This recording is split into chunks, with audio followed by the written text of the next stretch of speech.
com a Inglaterra? A resposta é só essa. A questão número 8 pede que a gente aponte uma contradição entre a política inglesa nas 13 colônias e o Pacto de Mayflower. Ô, gente, olha só, a política inglesa ela é controladora, não é? A política inglesa, ao criar essas leis sem a anuência dos colonos, ela é controladora. O Pacto de Mayflower, ele é deliberativo, ele é livre. Então a diferença é essa. Uma é controladora e autoritária, a outra é liberal. E a número 9, por que a Inglaterra revogou a lei do selo e os atos Townshend? Isso devido às fortes reações dos colonos, né? Isso aí vocês podem responder assim. Como são muitas atividades, a gente não vai poder ficar demorando muito em cada uma, mas essas atividades elas já estão até assim. Algumas são até repetitivas, são coisas que a gente já falou. Na página 71, que é a próxima página que a gente marcou, 71, né, a questão número 10, explique o que foi o primeiro Congresso Continental da Filadélfia. Foi uma reunião em que eles se decidiram, gente, por não aceitar as leis inglesas, ou seja, boicotar as leis e os produtos ingleses. Nesse primeiro congresso, eles não estavam definitivamente decididos à separação. Ali, eles fizeram a opção por boicotar os produtos ingleses, não comprar, né? E, ao mesmo tempo, desacatar as leis inglesas no que diz respeito a esses novos impostos que foram criados. A número 11, a importância do segundo Congresso da Filadélfia. O que se decide no segundo Congresso? Pela separação definitiva, né? Diante da resistência do governo inglês, que eles teriam que pagar aqueles novos impostos, eles decidem então pela separação.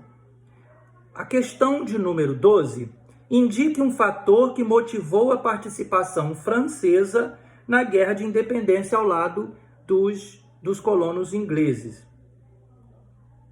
No caso dos colonos norte-americanos, né? Bom, a França era inimiga da Inglaterra. Nós vimos que na Guerra dos 7 Anos ela perdeu. Então pronto, está fechado aí, né? Havia duas razões maiores. A primeira, o fato de que a Inglaterra era inimiga da França também, então ela entra na guerra. E também porque a França tinha interesses econômicos nessa nova nação, Estados Unidos, que estava surgindo, tá bom? A número 13, explique a insatisfação que ela acabou desencadeando.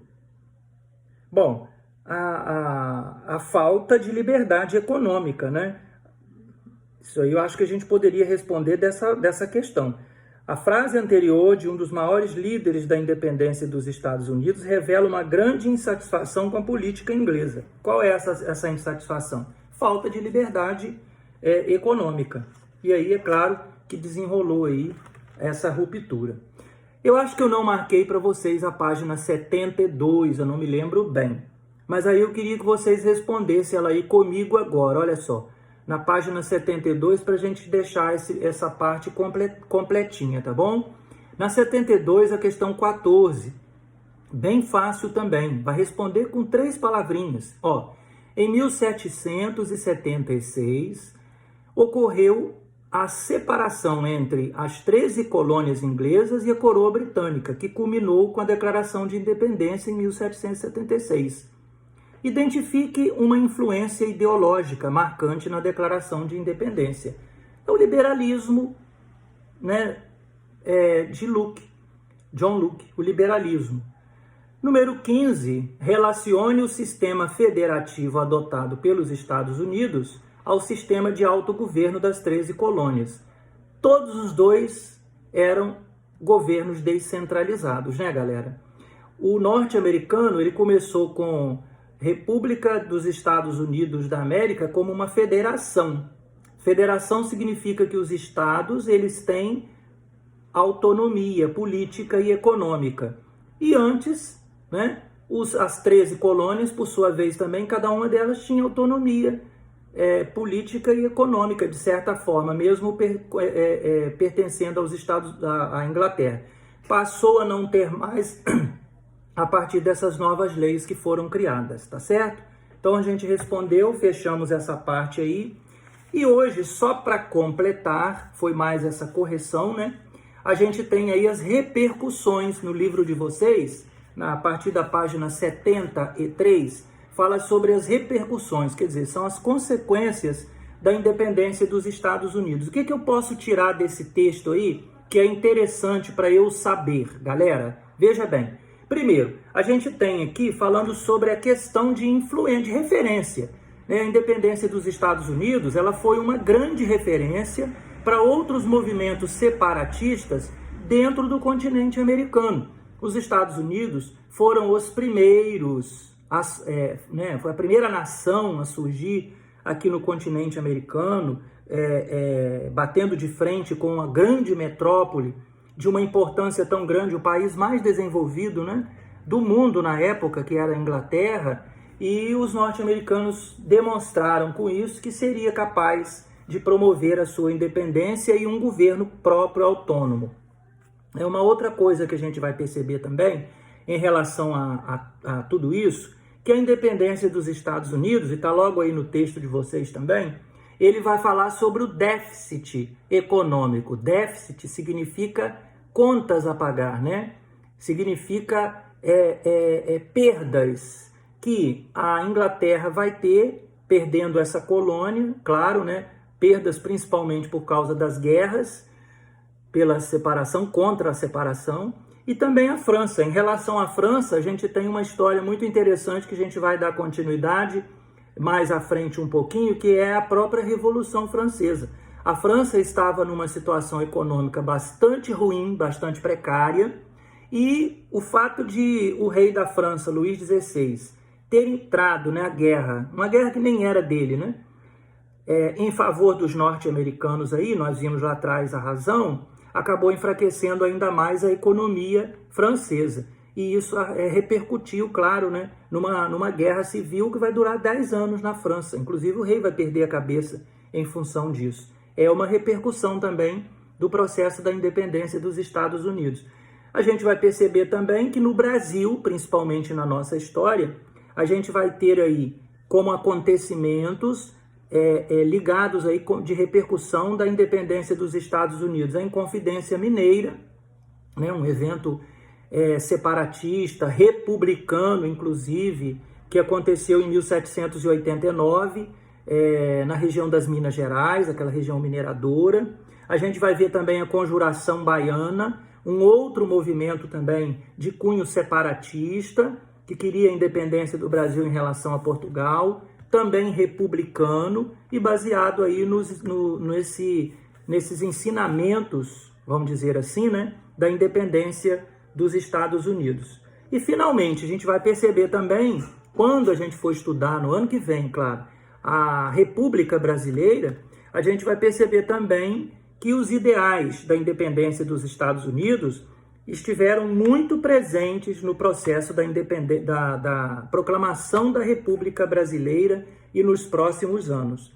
A gente vai ver aí de contradições, aí o autor mostra aí na apostilinha de vocês, de contradição que, na verdade, os Estados Unidos veem como uma nova nação liberal, né? Uma república perfeita, porém esse sonho não era para todos, ele está distante de alguns grupos sociais. A gente vai perceber que a Constituição dos Estados Unidos ela é liberal, mas ela não abrange toda a gente. A gente vai perceber, por exemplo, que existem muitas exclusões sociais e o autor demonstra essas exclusões como um conhecimento muito importante para a gente. Você vai perceber, por exemplo, que a mulher não é citada na Constituição dos Estados Unidos, na primeira Constituição. Índios também não fazem parte, nem o negro, né? A escravidão continua acontecendo nos Estados Unidos. A independência acontece, mas a escravidão negra continua acontecendo. Isso vai ser muito ruim, porque mesmo depois de terminada a escravidão nos Estados Unidos, isso só vai se dar no século XIX com a Guerra de Secessão, um assunto que a gente vai ver um pouquinho mais à frente. A gente vai ver o surgimento de movimentos segregacionistas, principalmente no sul dos Estados Unidos, que a gente vai ter aí os Estados Unidos, né, na verdade, como uma única nação, que engloba todos os estados, né? Dentro de uma mesma federação, mas nós vamos ver diferentes níveis de desenvolvimento. O Sul, por exemplo, é bastante formado por grandes propriedades de terra, escravocratas, produção monocultora, livre-cambista, enquanto que a gente tem um Norte, que ele é mais evoluído tecnologicamente, ele é industrializado, a mão de obra é livre e assalariada, né? Eles são bastante protecionistas. Então a gente tem algumas diferenças que só vão ser acertadas para que os Estados Unidos de fato se tornem uma grande nação, como a gente conhece hoje os Estados Unidos, depois da Guerra de Secessão. E é só nesse período que termina a escravidão, né?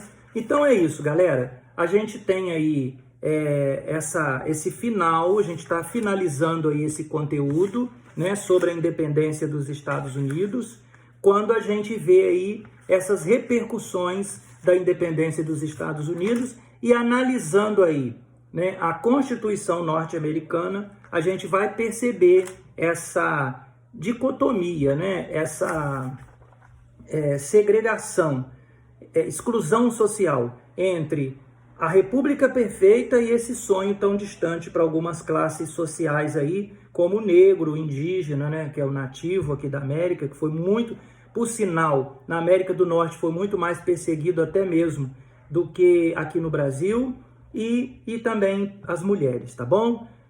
Guardem aí as informações, não deixem de ler o livro-texto de vocês, entrem no meu privado para que a gente possa ir trocando informações.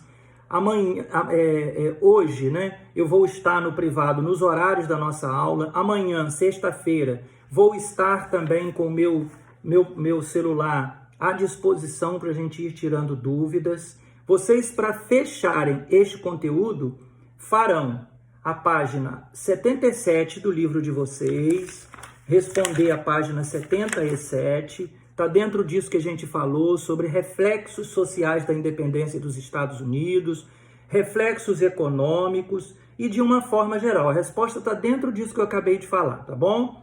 Responde para mim também a página 79 e 80.